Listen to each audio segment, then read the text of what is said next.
Hi ಎಲ್ರಿಗೂ ನಮಸ್ಕಾರ, welcome to my mini vlog. So ಬೆಳಗ್ಗೆ ಎದ್ದ ತಕ್ಷಣ ಇದು ಒಂಥರ ರೂಟೀನ್ ಅಂತಲೇ ಹೇಳ್ಬೋದು. ನಂದು ಎದ್ದ ತಕ್ಷಣ ನಮ್ಮ ಮನೆ ಮುಂದೆ ಟೆರೆಸ್ ಇರೋದ್ರಿಂದ ಸೊ ಆರಾಮಾಗಿ ಈ ಥರ ವಾಕಿಂಗ್ ಮಾಡ್ಕೋಬೋದು. ಹಾಗೆ ಸೂರ್ಯ ಕೂಡ ಆವಾಗ ತಾನೇ ಬಂದಿರ್ತಾನೆ.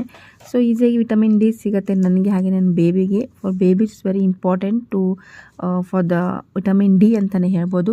ಆಮೇಲೆ ಮಾಮೂಲಿ ಕಿಚನ್ಗೆ ಬಂದುಬಿಟ್ಟು ರಾತ್ರಿನೇ ಪಾತ್ರೆ ತೊಳೆದಿಟ್ಟಿರ್ತೀನಿ. ಸೊ ಕ್ಲೀನಾಗಿ ಎಲ್ಲ ಜೋಡಿಸ್ಕೊಂಡು ಬಿಡ್ತೀನಿ, ಸೊ ದ್ಯಾಟ್ ನನಗೆ ಆರಾಮಾಗಿ ನೆಕ್ಸ್ಟ್ ಕೆಲಸನ ಮಾಡ್ಕೋಬೋದು ಅಂತ. ಹಾಗೆ ಬಿಸಿನೀರಲ್ಲಿ ಸ್ವಲ್ಪ ಜಿಂಜರ್ನ ಹಾಕಿ ನೀರು ಕುಡಿತಾ ಇದ್ದೀನಿ. ಸ್ವಲ್ಪ ಕೆಲಸ ಮಾಡೋದ್ರೊಳಗಂದನೇ ನನ್ನ ಮಗಳು ಎದ್ದುಬಿಡ್ತಾಳೆ. ಸೊ ಅವಳಿಗೆ ಸ್ವಲ್ಪ ಚೇರಪ್ ಮಾಡಿ, ಮಾರ್ನಿಂಗ್ ಚೇರಪ್ ಅಂತ ಹೇಳ್ತೀವಲ್ವ, ಸೊ ಆ ಥರ ಮಾಡಿಬಿಟ್ಟು ಅವಳಿಗೆ ಸ್ವಲ್ಪ ಹಂಗೆ ಹಿಂಗೆ ಏನೇನೋ ಹೇಳಿಬಿಟ್ಟು ಸ್ವಲ್ಪ ಟಿ ವಿ ಹಾಕ್ಕೊಡ್ತೀನಿ. So that she can sit very calmly ಅಂತಲೇ ಹೇಳ್ಬೋದು. ಸೊ ಎದ್ದ ತಕ್ಷಣ ಅವಳು ಒಂದೊಂದು ಸಲ ಕಿರಿಕಿರಿ ಮಾಡ್ತಾಳೆ, ಒಂದು ಸಲ ಆರಾಮಾಗಿ ಎದ್ದೇಳ್ತಾಳೆ. ಸೊ ಹೇಳೋಕ್ಕಾಗಲ್ಲ, ಮೂಡ್ ಮೇಲೆ ಡಿಪೆಂಡ್ ಆಗಿರುತ್ತೆ. ಅದಾದಮೇಲೆ ಮನೆಯೆಲ್ಲ ಕಸ ಗುಡಿಸ್ಕೊಂಡು ನೆಲ ಒರೆಸ್ಕೊಂಡು ಹಾಗೆ ಬಾಗಿಲಿಗೆ ನೀರು ಹಾಕಿ ಪುಟಾಣಿ ರಂಗೋಲಿನ ತೆಗಿತೀನಿ. ಜಾಸ್ತಿ ದೊಡ್ಡದಾಗಿ ಏನು ತೆಗಿಯಲ್ಲ, ಅಷ್ಟೊಂದು ನೀಡಿಲ್ಲ. ಸೊ ಚಿಕ್ಕದಾಗೇ ತೆಗಿತೀನಿ. ಸೊ ಹಾಗೆ ನಮ್ಮ ಬೇಬಿ ಯಾವಾಗಲೂ ಇದೇ ಟೈಮಿಗೆ ಇರ್ತಾರೆ ಅಂತ ಹೇಳೋಕ್ಕಾಗಲ್ಲ. ಚಿಕ್ಕ ಮಕ್ಕಳು ಹಾಗೆ ಒಂದು ಸ್ವಲ್ಪ ಬೇಗ ಹೇಳ್ತಾರೆ, ಒಂದು ಸ್ವಲ್ಪ ಲೇಟಾಗಿ ಹೇಳ್ತಾರೆ. ಸೊ ನಮ್ಮ ಜೊತೆನೇ ಎದ್ಬಿಟ್ರೆ ಒಂದೊಂದು ಸಲ ಹೇಳೋಕ್ಕಾಗಲ್ಲ. ಸೊ ಹಾಗಾಗಿ ಸ್ವಲ್ಪ ಮೇಂಟೈನ್ ಮಾಡಿಕೊಂಡು ಹೆಂಗೋ ಕೆಲಸ ಮಾಡಿಕೊಡ್ತೀನಿ.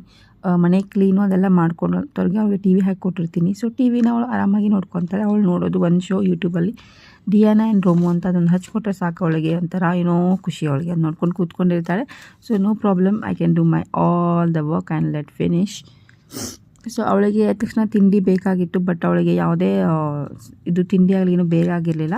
ಸೊ ನಾನು ಪನ್ನೀರ್ ಮಾಡಿಕೊಟ್ಟೆ. ಏನಿಲ್ಲ, ಫ್ರೈ ಮಾಡಿಬಿಟ್ಟು ಆರಾಮಾಗಿ ಅದಕ್ಕೆ ಸಾಲ್ಟ್ ಹಾಕ್ಕೊಟ್ಟೆ, ಆರಾಮಾಗಿ ತಿನ್ಕೊಂಡು ಕೂತ್ಕೋತಾ. ಅಥವಾ ಕ್ಯಾರೆಟ್ ಕೂಡ ಕೊಡ್ತೀನಿ, ಕುದಿಸ್ಬಿಟ್ಟು ಅದಕ್ಕೆ ಸಾಲ್ಟ್ ಹಾಕಿಬಿಡ್ತೀನಿ. ಹಾಗೆ ನಾನು ಅವ್ರ ಜೊತೆ ಸ್ವಲ್ಪ ಕೂತ್ಕೊಂಡು ಟೀ ಕುಡಿತಾ ಇದ್ದೀನಿ. ಟೀ ಬೇಕೇ ಬೇಕು, ಬಿಡೋದಕ್ಕಾಗಲ್ಲ. It's very important. ಅದಾದಮೇಲೆ ಸ್ವಲ್ಪ ಲಂಚ್ ಬಾಕ್ಸ್ ಅಥವಾ ತಿಂಡಿಗೆ ಏನಾದ್ರು ಮಾಡೋಣ ಅಂತ ಉಪ್ಪಿಟ್ಟು ಮಾಡ್ತಾಯಿದ್ದೀನಿ. ಅದ್ರ ಜೊತೆಗೆ ಲಂಚ್ ಬಾಕ್ಸ್ ನನ್ನ ಹಸ್ಬೆಂಡ್ಗೆ ರೈಸ್ ಮಾಡ್ತಾಯಿದ್ದೀನಿ. ಅವರು ಚಪಾತಿ ಏನು ಬೇಡ, ಸೊ ಈಸಿಯಾಗಿ ರೈಸ್ ಏನಾದರೂ ಮಾಡು, ಪಲಾವ್ ಥರ ಅಂತ ಹೇಳಿದರು. ಸೊ ಅದಕ್ಕೆ ಎಲ್ಲ ಕಟ್ ಮಾಡ್ಕೊತಾ ಇದ್ದೀನಿ. ಸೊ ಅಷ್ಟರಲ್ಲೇ ಕಿಚನಲ್ಲಿ ಬಂದುಬಿಟ್ಲು. ಇನ್ನೇನಿಲ್ಲ, ಅವಳು ಎತ್ಕೊಂಡು ಕೂಡಿಸ್ಕೊಂಡು ಮಾತಾಡಿಸ್ಕೊಂಡು ಕೂತ್ಕೊಂಡಿದ್ದೆ. ಅಷ್ಟರಲ್ಲೇ ಅವಳು ನಾನು ಏನೇನು ಕಟ್ ಮಾಡಿದ್ದೀನಿ ಎಲ್ಲ ಮಿಕ್ಸ್ ಮಾಡಿಬಿಟ್ಲು. ಅದನ್ನೇ ಸ್ವಲ್ಪ ಆರಿಸಿ ಹಿಂಗೆ ಮಾಡಿ ಉಪ್ಪಿಟ್ಟನ್ನ ರೆಡಿ ಮಾಡಿ, ಅದ್ರ ಜೊತೆಗೆ ಪಲಾವ್ ಕೂಡ ರೆಡಿ ಆಯಿತು.